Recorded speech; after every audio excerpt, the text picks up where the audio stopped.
tibo-tibo. Ay nako, kailan kaya ako magkaka-boyfriend? Ang tagal ko ng single. Sana naman ngayong Valentine's Day, magka-boyfriend na ako. Ay, ma'am. I love you once, I love you twice. Can I sit po? Ay, sige sir. Sige po, you can sit po. Thank you po. Ganda naman neto. Wala naman po akong kasama. So, ma'am, teacher ka rin po? Ayaw po.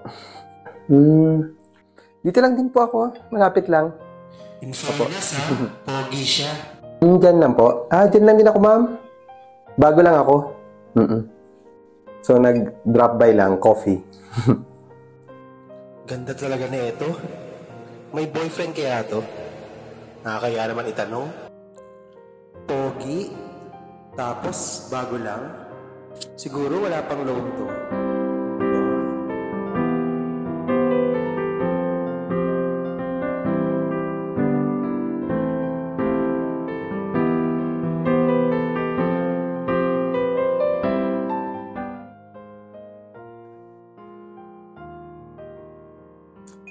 Ay, ma'am. CR lang ako, ma'am. Sige po. Wait lang po, Ay, sige, sir. Sige po. Sige lang po. Saglit lang po. Ay ma'am, magsasara na po kami. Po. Di pa po kayo May kasama po ako. tapos. Nag-CR lang. Opo, Ay nag-CR umalis lang na ma'am. Kayo daw magbabayad ng in-order niya.